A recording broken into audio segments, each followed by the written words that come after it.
Good evening and welcome to Give Me a Break. I'm John the Carmody. Take a look at all these kids. All these kids you see next to me. All these kids died in Uvalde, Texas just 3 years ago. 3 years ago, there was a horrific shooting in Uvalde, Texas, where one gunman killed all these people and then turned the gun on himself. Now, after 3 years, is there still going to be change? When we first brought you our 2-year special, we called it What the Hell Went On. We're asking ourselves 3 years later, what the hell is still going on when it comes to all this happening? And with Memorial Day coming up, we not only honor those who serve our country, we honor our kids who went to school and sacrificed themselves just to go to school. So what's happening after 3 years? Let's take a look. A truly tragic story that the state of Texas will never forget. Today marks 3 years since the deadly mass shooting at Robb Elementary School in Uvalde. Tragically, 19 kids and 2 teachers were killed after a gunman entered the school. It took police more than an hour to enter the classroom where the victims and survivors were trapped with the gunman. Just yesterday, the Texas Senate passed a resolution remembering the 21 lives.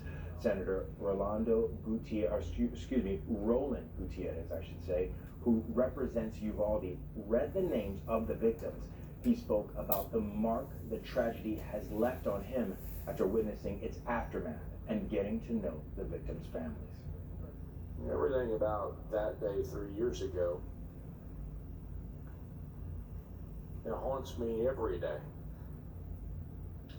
And what I saw in the aftermath haunts me yet still. Again, a story we will never forget. They will always be remembered. Earlier this week, the Senate passed a bill aimed at increasing coordination among law enforcement during mass casualty events. It's called the Uvalde Strong Act. The Senate amended the bill, so now it goes back to the House for consideration. And I hope this does get into consideration. Now, you may remember we focused on the police chief who was in charge at that time. But years later, he has been fired. So who is the police chief now? Let's look back at those 2 people that were charged in that school shooting. One of those was the police chief for the school district. Take a look. Tonight, the first criminal charges stemming from the massacre at Robb Elementary School in Uvalde, Texas, that left 19 children and 2 teachers dead. Former school district police chief Pete Arredondo facing 10 counts of abandoning and endangering a child, one for each survivor for intentionally, knowingly, recklessly placing them in danger back in May of 2022.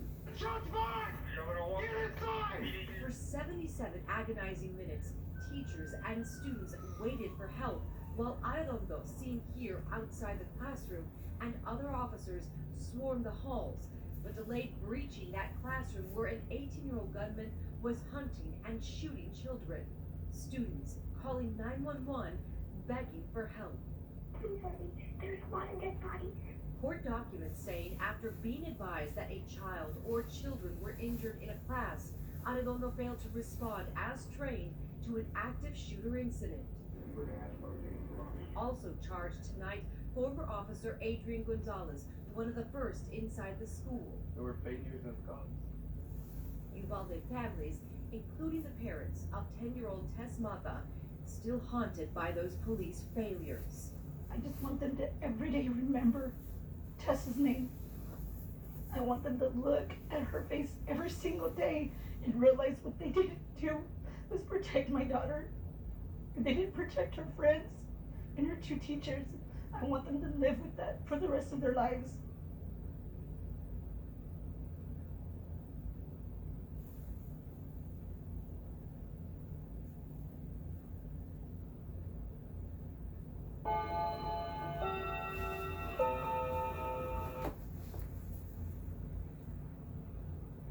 Now, is there a police chief in Is there a replacement for Pete Arredondo? Well, 6 days ago, yes, there is. Let's This take a look at Saturday this. marks 3 years since a gunman opened fire at Uvalde's Robb Elementary School, killing 2 teachers and 19 children. For so many families, the pain that day is still lingering, and this morning, finally, a new face in charge when it comes to safety for those kids. Police faced intense backlash for their response as they waited more than an hour to take out that gunman. The district's former police chief, Pete Arredondo, indicted on child endangerment charges. Now, for the first time since that shooting, there is new leadership. Last night, the school board swearing in Edward Puente as the district's new police chief. Yes, there is hope. This new police chief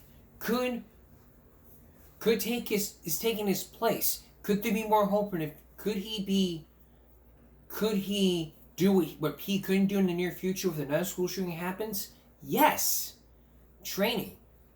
He's trained, and he can train other staff members.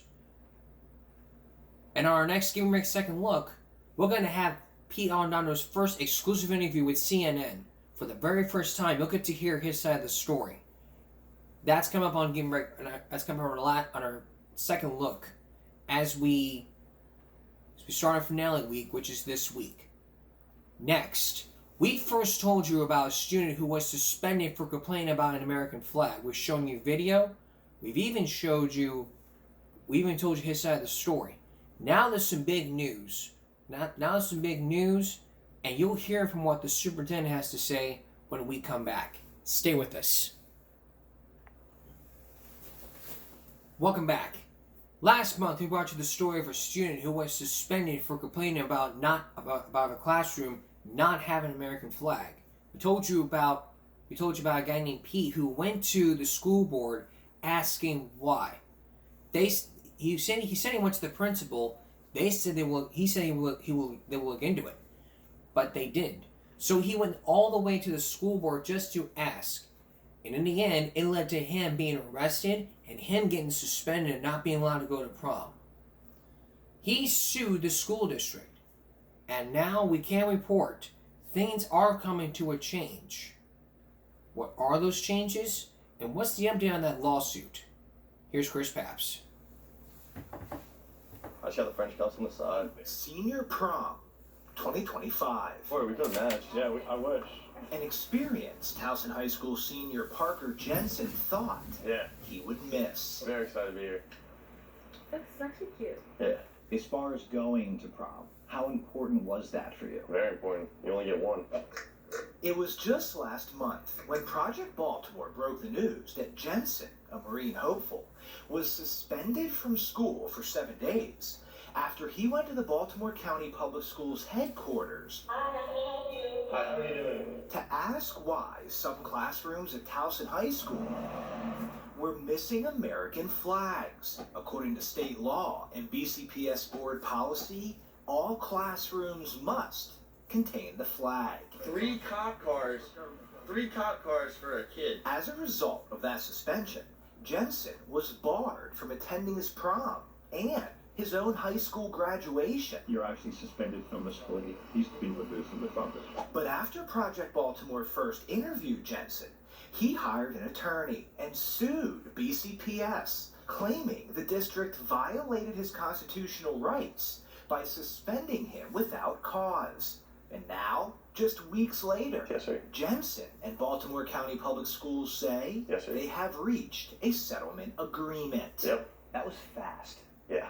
Settlements don't usually happen in weeks. Yeah. Jensen told us, as part of the agreement, he cannot disclose the monetary amount he received. BCPS also asked him to sign a non-disparagement agreement, prohibiting him from saying anything negative about the school system for 2 years. I'm assuming you're happy with the settlement amount? Yeah, no, I'm very happy, and I think it's fair for both parties as well. Fight for the flag, a Baltimore student challenging his school The system. last few weeks have been a whirlwind for this 18-year-old. I think it is a cause worth fighting for. After Project Baltimore told his story, it went viral, with national news outlets such as Fox News and the New York Post picking it up.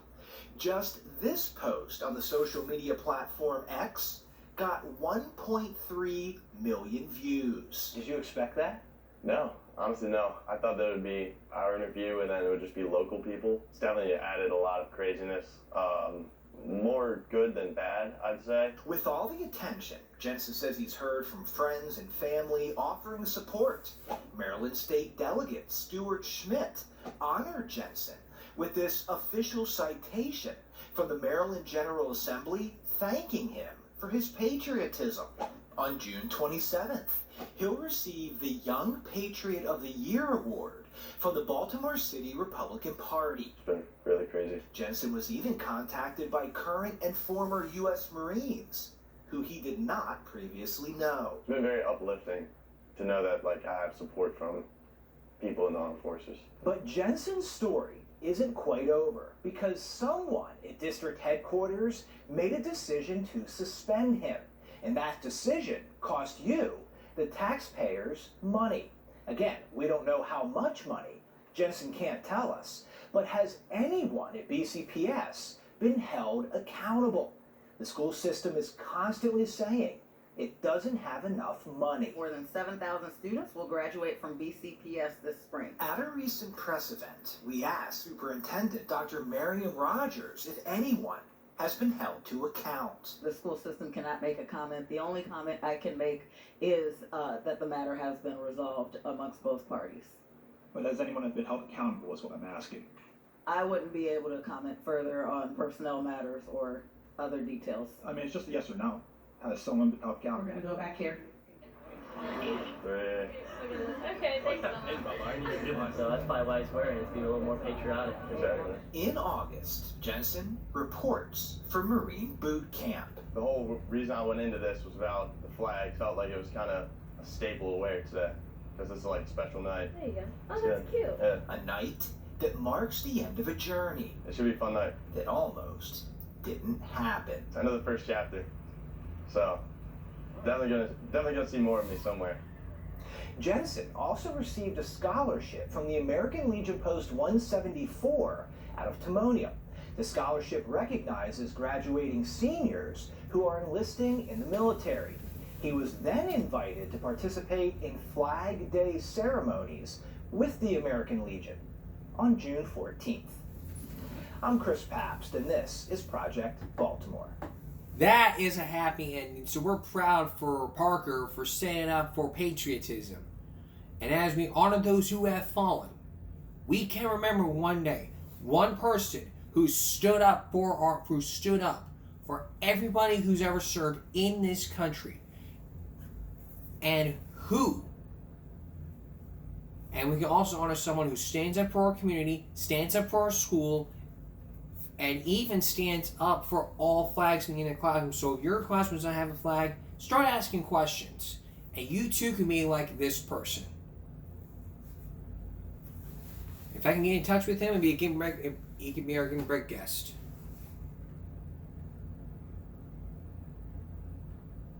It's like, and there's a joke lined up.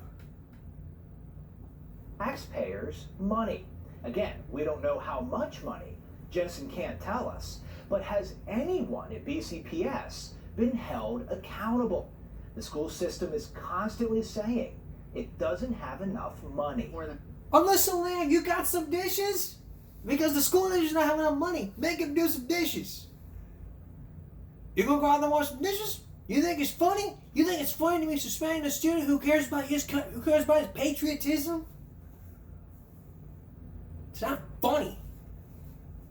It's upsetting the apple cart, meaning the military and even people who served our country.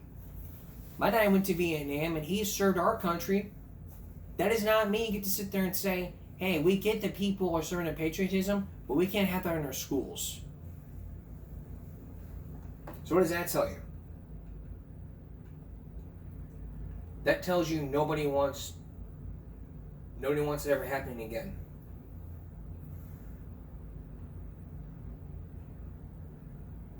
Jeez and grace.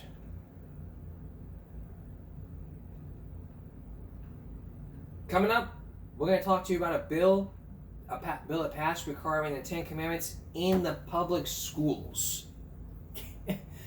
Wow, the Ten Commandments, thou shalt not kill, thou shalt not steal. Please stay with us, and thou shalt stay with us. Thou shalt not kill, thou shalt not steal, thou shalt not take the Lord's name, use the Lord's name in vain. Thou shalt not cause thy children pain. These are the 10 Commandments. And sooner or later, the state of Texas could pass a law saying that these 10 Commandments could be placed in your school. But could it? My good friend, my buddy Tony Halamir has been reporting from the south side of Flower Bluff and downtown. And we could add him on to the finale. But the thing is like, I don't know if he's able to. So, here's my very good friend, Tony Halamir. My thoughts are yes. I think that's a great idea. We've lost a lot of trust in our school system, and those 10 Commandments are a great start. Lawmakers in the Texas House passed Senate Bill 10 on Sunday, requiring every public school classroom in the state of Texas to put the 10 Commandments on display in a 16x20 frame. Now, I'm a proud Christian who opposes mandating Christianity in our Texas public schools. There's nothing Christian about mandating Christian ideology in our Texas public schools. The measure passed in the House 82-46 and needs another vote. If it becomes law, displaying the 10 Commandments using King James Bible language would be required by September 1st of 2025. Supporters argue the 10 Commandments are foundational to American education and moral values. Opponents worry the bill violates the separation of church and state and excludes non-Christian students. I spoke to someone who says they are more in the middle of this debate. In my family, we don't have a problem with it being posted, because that's something we strive for, you know. But then we don't want to step on anybody else's toes. Maybe their set of religious rules don't per se follow that. According to the bill, schools could buy the displays with district funds, but are not required to do so. However, districts must accept private donations that meet the requirements. The bill was amended and will go to the Senate. If passed there, the bill will then go to Governor Greg Abbott for him to sign it into law. In downtown Corpus Christi, I'm your neighborhood news reporter, Tony Jaramillo, Chris 6 News. 10 Commandments in our schools? If you could place that in your schools, then you'd be a hero. And the person who made that law, he's a hero as well. You would have cats about your feet. Even the neighborhood pit bull just bask in your glory. But, wow.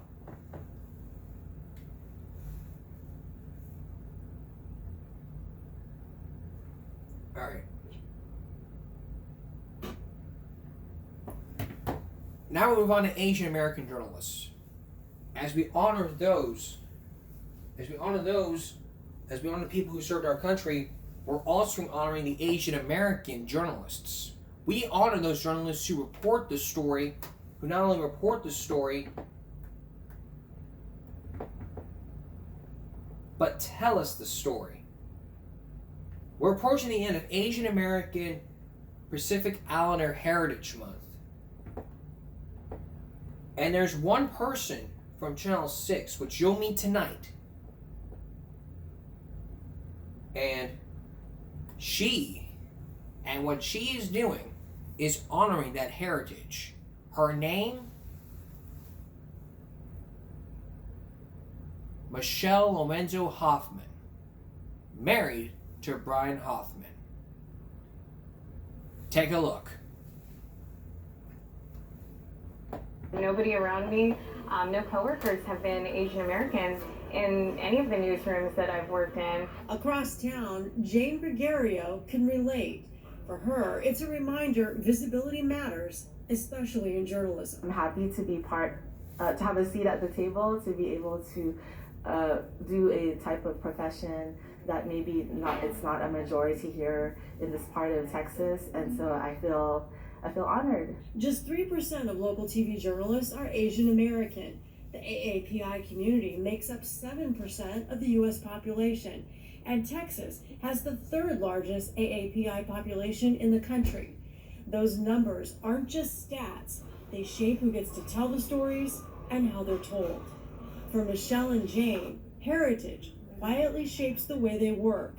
It shows up in how they listen, ask questions, and build trust. I try to be more relatable to them and try to befriend them and find some common ground so that way they can feel at home with me and be more comfortable to share. Last year, Michelle did a piece for AAPI Heritage Month and saw that connection firsthand.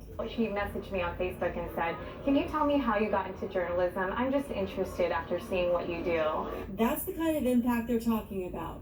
Not just being seen, but helping others imagine where they could be. Every background has their own unique voice, and this would just add more to the cultural tapestry of this community.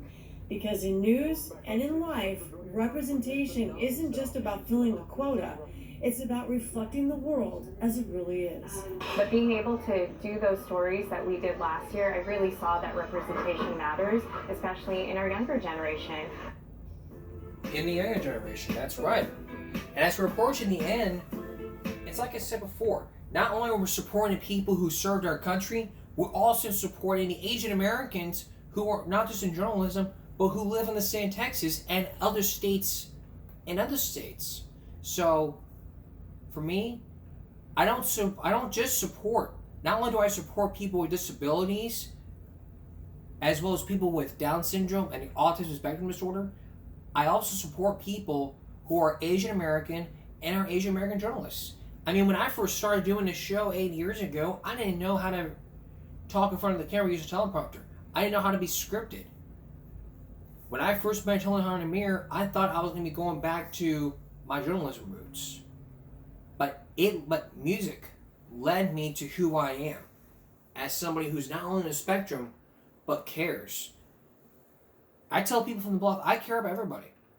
Whether you're black, white, blue, Asian, African, Chinese, it doesn't matter. I care about everybody.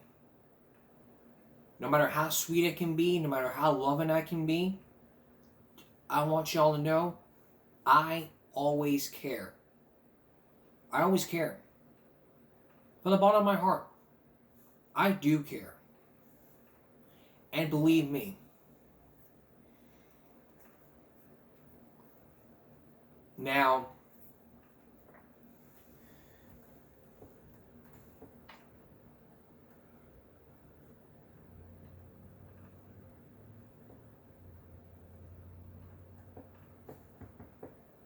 there's also some things that you gotta know. Like if you're Asian American, you know what it's like. I mean, you know your culture. I mean, the community is equal to culture.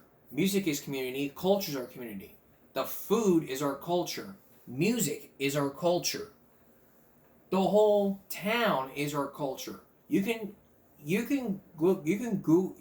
surf the World Wide Web, create some recipes, and that's your culture.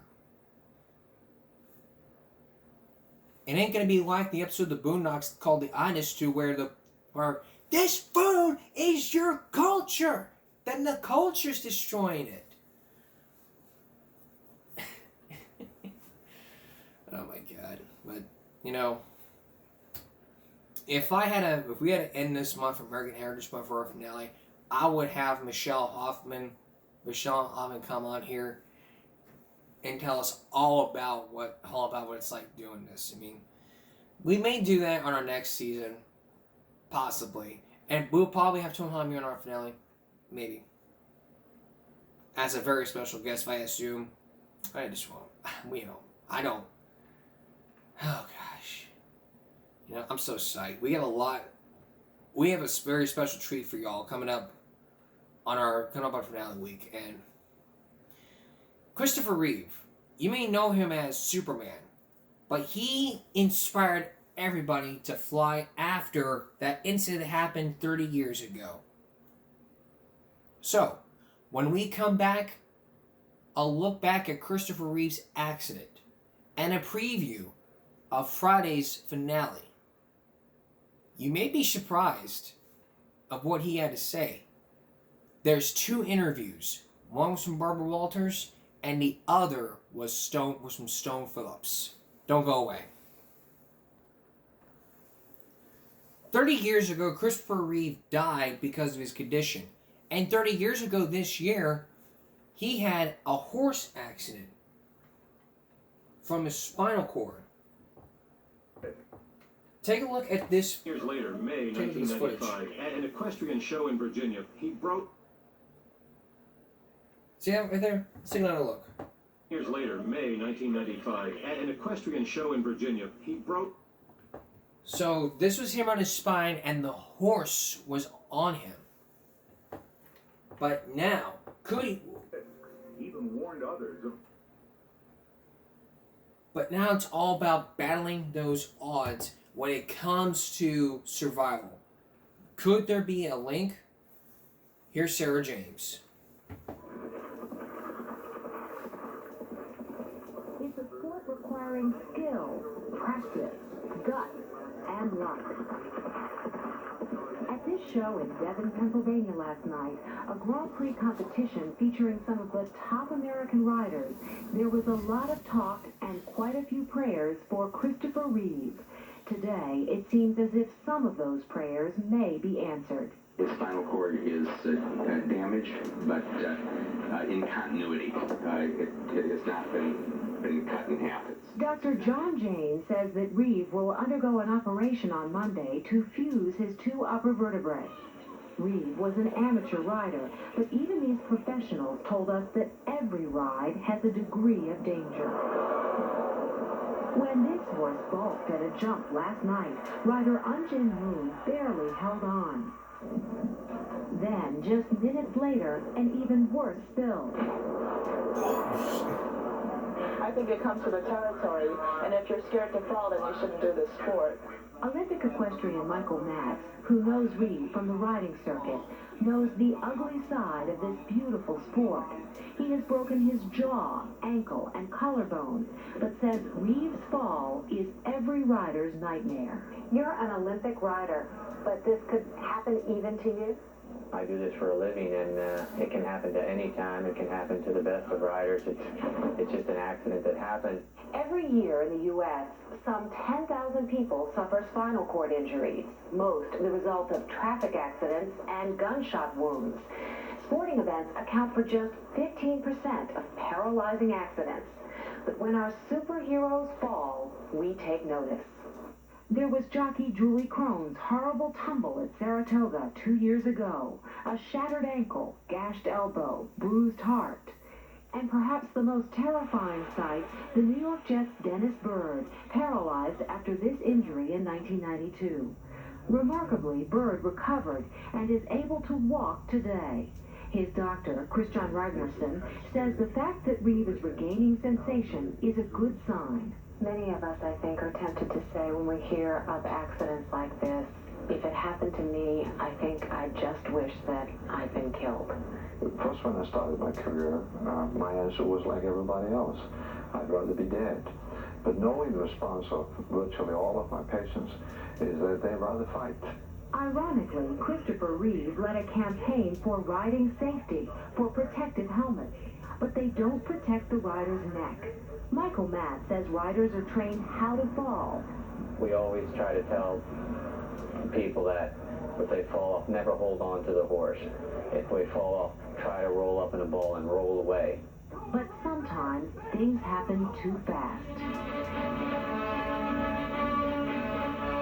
And for riders who know him, Christopher Reeve isn't Superman, but a gentleman who has their prayers.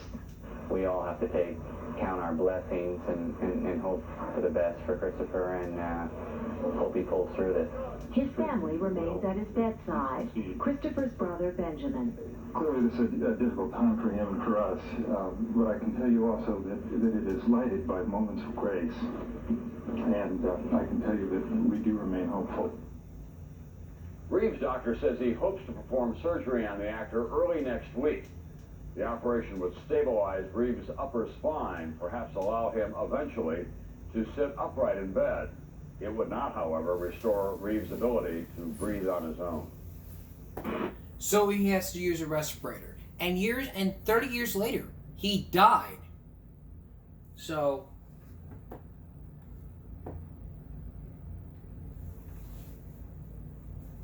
and just 8 months before, the family of Christopher Reeve, Reeve's children, for the very first time, sat down with Good Morning America to talk about what exactly happened from their perspective on their father. And there's a documentary called Husband, Father, Fighter, Hero. Once you choose hope, anything is possible. Superman, the Christopher Reeve story. It was a documentary that really shaped up. And Christopher Reeve was at the Oscars. So before we hear from the children, let's take a look from Christopher Reeve's perspective from the Oscars. Ladies and gentlemen, Christopher Reeve. It is 10 months after his shocking horseback riding accident. Christopher Reeve is at the Oscars with so many friends seeing him for the first time. Their supersonic Superman, who could now travel only as fast as his wheelchair. Well, what you probably don't know is that I left New York last September, and I just arrived here this morning.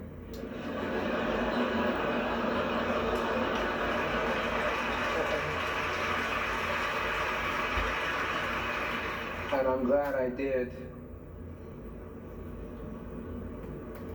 because I wouldn't have missed this kind of welcome for the world. Thank you.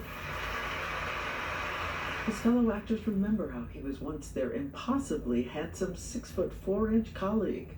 But he started out a skinny kid from New York. Here he is in the Superman screen test. He set out with ferocity to train his body. The point is that when I started, I was a string bean, and Superman's not a string bean. The thing that happens is that the stronger I get, the more it helps my mental attitude towards the part. And the string bean in that audition succeeded in becoming the muscular superhero who could save mankind. Now a paralyzed man was still filled with superhuman hope that someday he could will himself to walk again. He created a foundation which has invested more than $140 million in research and has helped others to stand, to walk.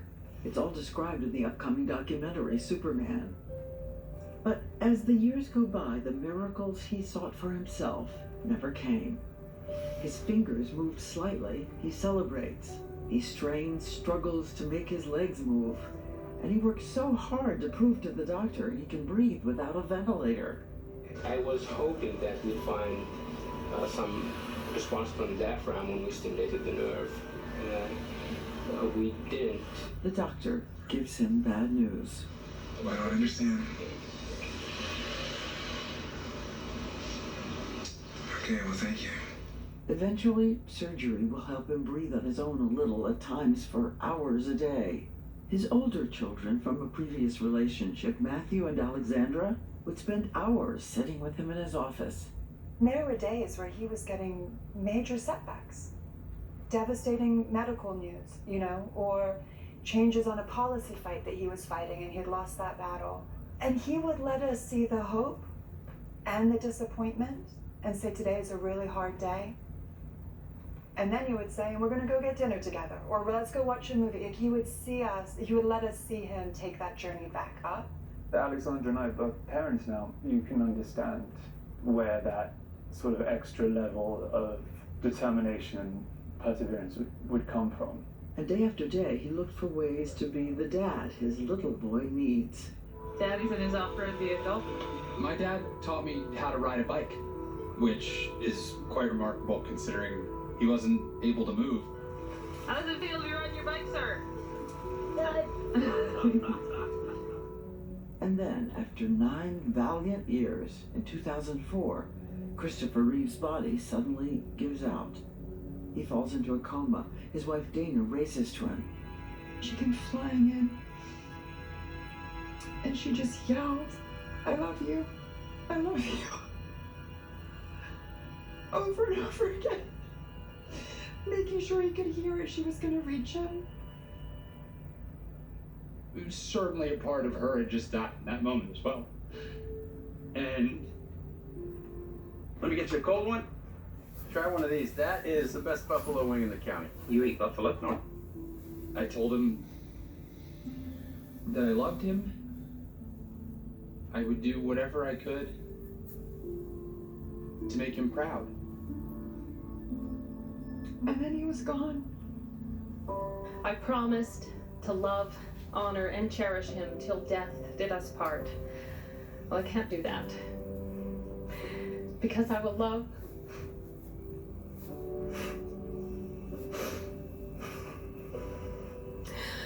honor, and cherish him forever. Goodbye to you. And then 10 months after Christopher Reeve's death, the unimaginable. The mother who had held the family together with her light, her song, is diagnosed with stage 4 lung cancer. Dana Reeve had never smoked. We talked about the wrenching moment she realized she had to give her 12-year-old son, Will, the news. And to then have to tell him, you know, that now I have cancer, I thought, how much can one little soul bear? Dana Reeve arranges for Will to live with the family of his best friend. And then, after 7 months fighting the cancer, she dies at the age of 44. Despite the love and security that my siblings provided me and my family provided me and my adoptive family provides me, that was the moment, March 6th, 2006, that was, I've been alone since then. With extraordinary love, his older siblings, Alexandra, who was then a law student, and Matthew, a producer, would drop everything in their lives when their little brother needed them. So, in our interview, Will has a question he says he's never asked them before.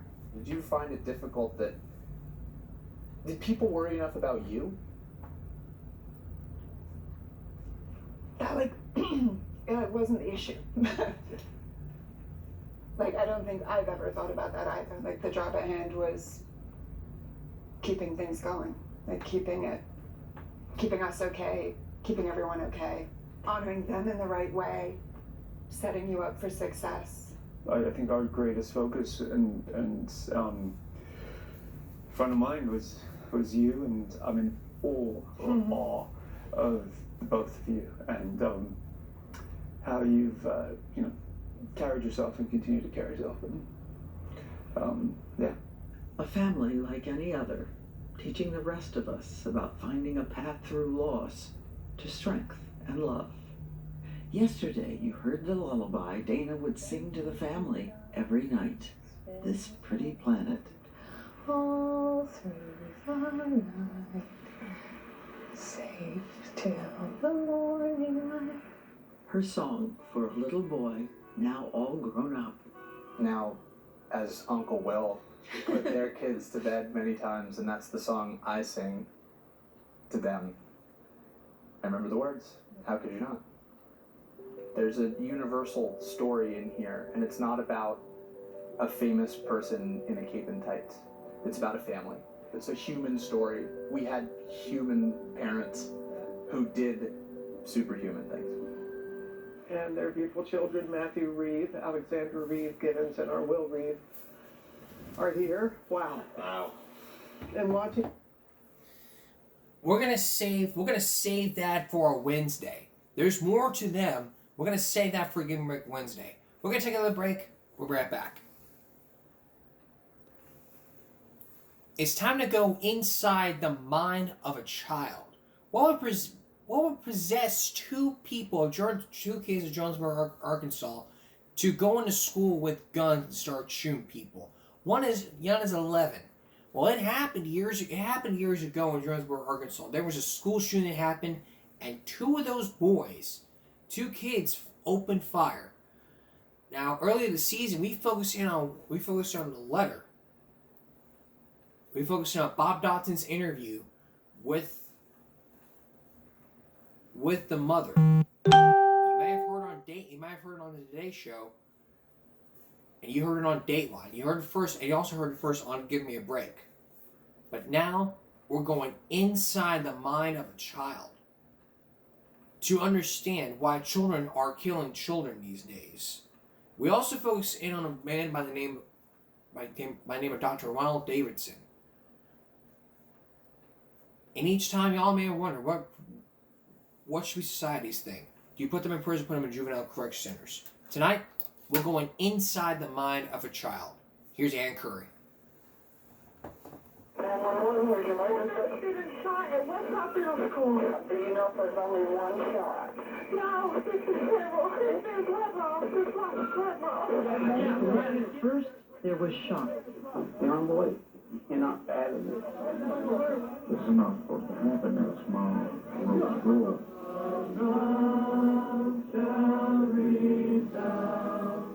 And then a desperate search for an explanation. I think we have to be angry at the very culture that helps to breed this kind of response in an 11-year-old child. Kids in rural areas are getting bombarded with violent messages from across the media. The gun gives them a sense of total power. But for one expert, much of what has been said is empty speculation. I've done enough of these cases now to know that there is a story, a compelling story with every one of these. Dr. Jerry Miller is a trained psychiatric social worker who has spent hundreds of hours interviewing children who kill. He is one of the rare people who understands why they do it. These youngsters, as I say, don't fall out of the sky. There is a history there. Dr. Miller does not know Mitchell Johnson, Andrew Golden, or their families, but he has conducted more than 30 case studies on children who kill and has discovered some striking similarities. In every case, he says, the child was extremely fragile emotionally, filled with rage, and desperate to be heard. And something had been bothering them for a long time. Killing was their way to say it.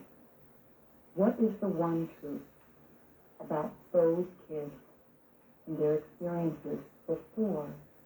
The one truth is that they have had within them, as a result of early experiences, a great deal of rage. The rage is more often than not related to very serious physical and sexual abuse. Now, I'm not talking about abuse to the inner child or anything. I'm talking about gross, basic abuse. Again, Dr. Miller does not know Andrew Golden or Mitchell Johnson, and none of the parents has any known history of physical or sexual abuse. But in every other case Miller's worked with, he says there is a family secret the child is harboring. In all the cases you've dealt with? In the cases I've dealt with. Every single one? Virtually everyone. I can't think of one now where there wasn't something like this. He says the pattern has emerged again and again.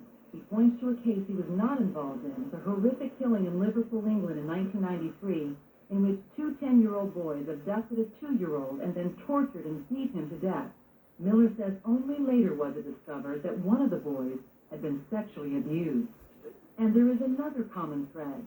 In more than half of his cases, Dr. Miller has found a biological component, a brain injury, that he says makes the child more prone to violence. You're talking about severe trauma to the frontal part of the brain, the frontal two lobes, that limit a child's ability, a person's ability to stop themselves. Yes. This brain defect, now being used in courtrooms as a defense, is a recent theory by neurologists. In a normal brain scan, the frontal lobes appear to be deep red, but in a damaged brain, shown here, there is very little red. The result, far less control over impulses such as anger. The impulse just fires. And as I say, it's like a brainstorm. It's very measurable. And what is the biggest source, cause of this brain damage? In most cases, I would say it's because of early childhood abuse, being banged off the wall as babies. What makes this potent combination, a horrible secret and uncontrollable rage, even more tragic is that the troubled child often suffers in silence until something sets him off. There is usually some specific incident that triggers it. How often is that trigger something to do with a girlfriend? It very often has to do with a girlfriend or a wife or a mother. Though no one knows for sure what happened in the Arkansas case, Mitchell Johnson was believed to be extremely upset when Candace Potter, who he considered his girlfriend, reportedly broke up with him. Dr. Miller says Mitchell's reaction was another sign that something was amiss. It's very unusual in my experience for a 13-year-old to be that taken with another 13-year-old that their whole life would depend upon that relationship. And Dr. Miller says that in general, a child who is on shaky ground emotionally can become dangerous if he has access to guns. Identity, is very much tied into the ability of some folks to possess a gun. It tells them they're real men. You're saying when children feel powerless because of their own experiences, when they feel that they need to feel better about themselves, the gun is dangerous hold a gun, yeah. for them to have. I mean, I had a neighbor in Virginia who used to mow his lawn with a gun attached to his Bermuda shorts. I guess it meant a lot to him. In Jonesboro, the families of both boys say they never saw this violence coming. Scott Johnson is Mitchell's biological father. He was a good student. He didn't have any serious problems at home. I did not have disciplinary problems with him at home to say of. But sources tell NBC News that Scott Johnson's live-in girlfriend filed a police report accusing Mitchell of sexually assaulting her 2-year-old daughter. Tonight, Scott Johnson had no comment, but police are looking into the alleged incident. And after the shooting, classmates recalled a number of threats the boys allegedly made.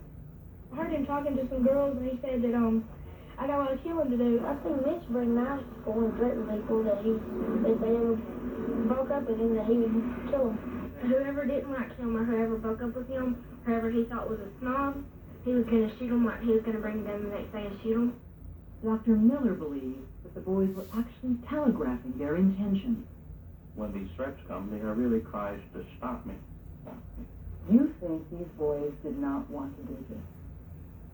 That they were trying not to do this? Yes. Take a hired killer. He doesn't tell anyone about it. He doesn't give out little warnings. They're the kind of things that people that are struggling, for example, with depression might do. They say, I might kill myself, or I'm feeling so bad I might do such and such. It's a way to stop. Yeah, come, intervene, do something, get in here. But no one did. And now, as people here struggle to heal from the deaths of 4 children and a beloved teacher, the boys accused of meticulously planning the shooting may be unable to fully grasp what they did. Andrew's grandfather says Andrew is having trouble even remembering what happened. Kind of coming back to him, he was just kind of in a state of shock just as when we was out there. I don't think he really knew where he was at or what was going on. People will say they must be faking it, but you just see it too often. It's just very, very common. They will describe the action itself as dreamlike, as hazy. They weren't sure. If what happened is dreamlike to Mitchell Johnson and Andrew Golden, it is all too real to Jonesboro. It has become one small quiet town's living nightmare. Dr. Miller says he's rarely able to find out what specifically happened to a child by talking to the child. Like most victims of abuse, they deny. He discovers the abuse only by interviewing other people who know them and searching police and hospital records. One final note, Dr. Miller says in his experience, such children can be rehabilitated. They can be rehabilitated. It's therapy we're talking about here. The only reason why that is because they have suicidal, they have thoughts about killing themselves and killing people. Rage and depression. Anger turns to rage, tears turn to depression. Suppression equals sadness. Rage is anger, depression is sadness. It all comes together. You may sit there and hate the person, but in truth you care about them. The person you are is loving and caring. Who loves somebody, who cares about somebody. And if you go out of your way to sit there and say, well, this person right here dumped me and I'm going to do whatever I can to blah, blah, blah, blah, blah. Well, the thing you got to understand here is this. It's all in the brain.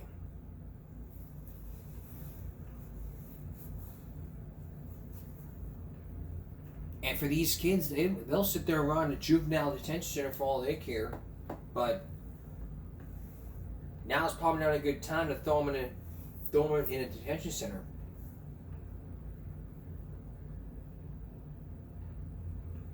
So therefore, what needs to happen here is, it shouldn't happen.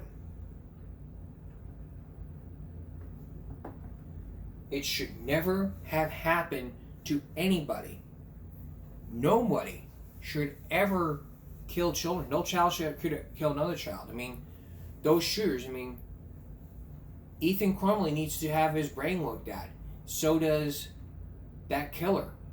If that person who shot up Uvalde did not kill himself, he would undergo a brain scan, and then experts would find out Why would he do this? And those kids that committed the horrific school shooting in Columbine High, they gotta get their brain scanned and looked at. The Parkland school shooter, his brain's gotta be looked at too.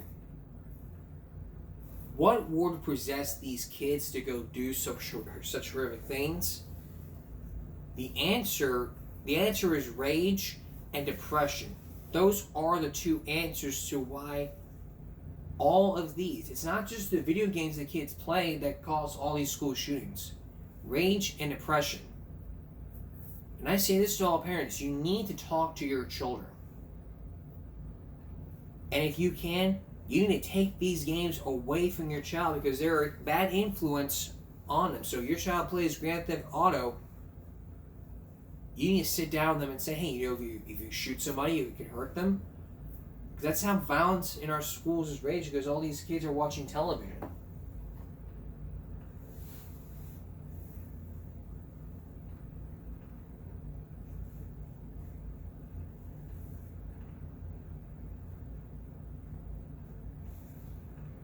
If the world came to an end, you wouldn't be in someone else's shoes. The bottom line, parents, is this. Watch your child and look out for warning signs. We're going to take a break. We'll be right back.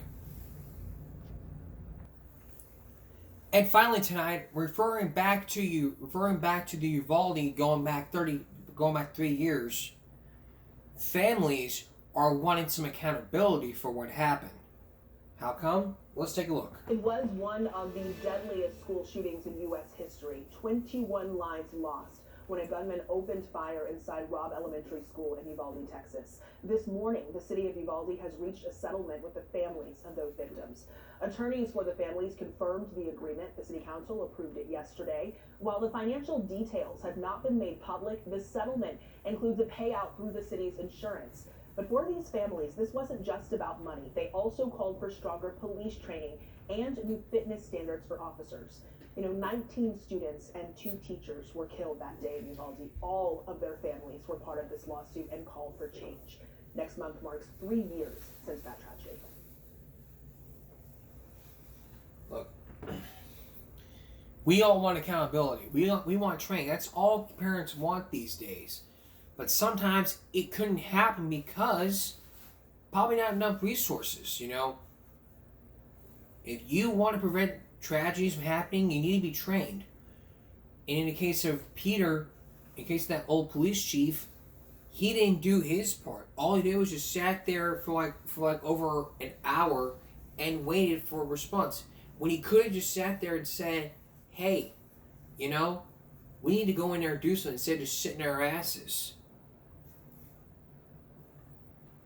That's what I would have done. I would have convinced the judge, just let me go in there with a bulletproof vest.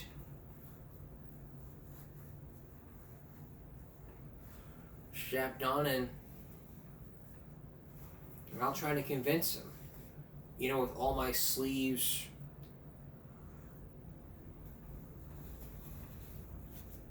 With my sleeves rolled up like this, hands up, saying, if you let them go, I'll sing you a song, okay?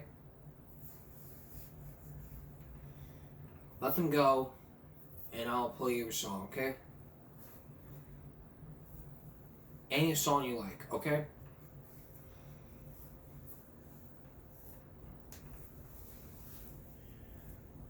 That would have wasted the police time. Pete would have still lost his job. And I would have been called a hero if I would have been called a hero.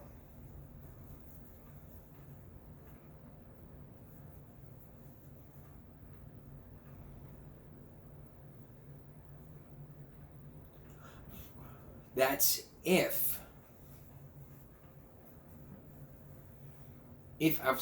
I was amateur enough or stupid enough to be suggesting that.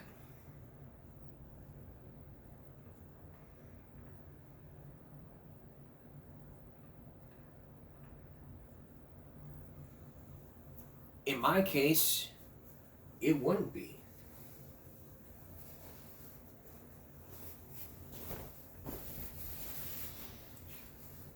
that person would, you would feel your end of the bargain, while the other person would be having their end of the bargain.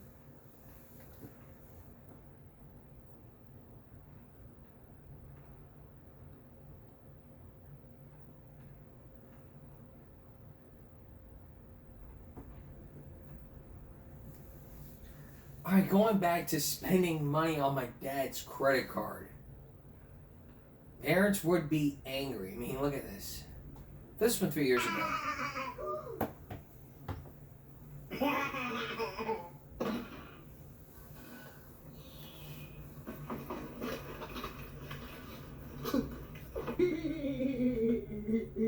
Lucas, I made you egg pie.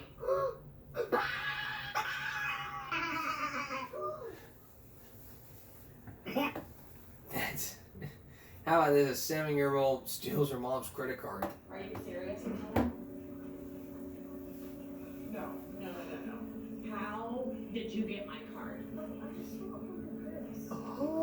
Are you kidding me? Yeah, you are kidding me. It doesn't look like it. It looks like you already spent $250 on nails.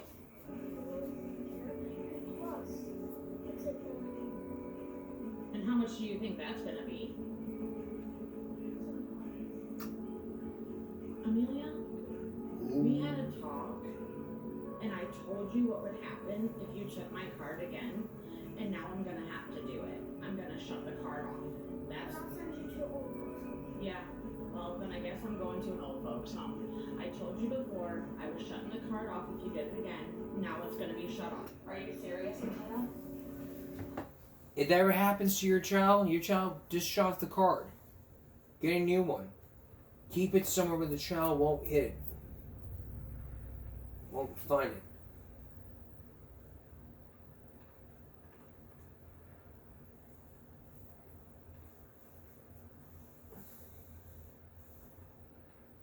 So that's the bottom line, kids. And look at this. 8-year-old son takes dad's credit card just to buy whatever the hell he wants. This is from the royalty family. I've been really, really wanting this iMac. Miranda, we got you a lot of stuff already. Okay. Don't even think about asking your mom. Look what I just found. Ooh la la. Now I can go shopping. Yeah.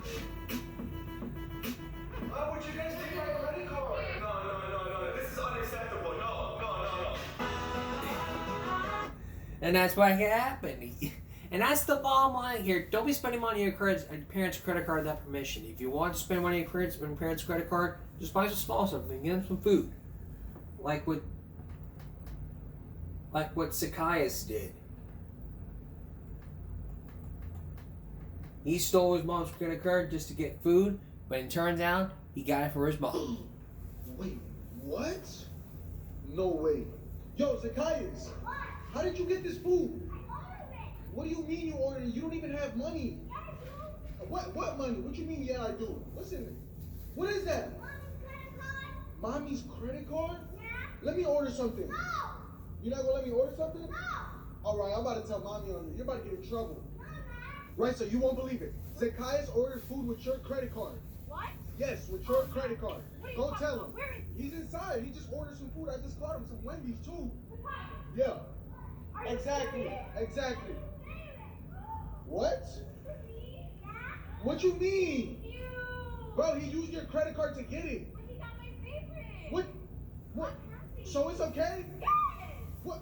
Hey, what you mean? What you mean it's okay? That's just the son doing something special for his mom. It doesn't mean just because you took your credit card doesn't mean like that. So it's like saying, I'm sorry I'm taking your credit card, so here's some Wendy's. Wow. That's the mom on here, kids. Don't steal your parents' credit card. You're going the wrong way. That's stealing it that you're going to jail. That's all for this edition of Give Me a Break. Monday going to Tuesday. I said we were going to be off Memorial Day, but it was a misunderstanding. It won't happen again next year. We'll see you again for Give Me a Break Wednesday. As we continue our finale week, follow us here at YouTube and Give Me a Break. Stop bullying, speak up. Concentration, not strength. No jaywalking. Take care of yourself and each other. Good night.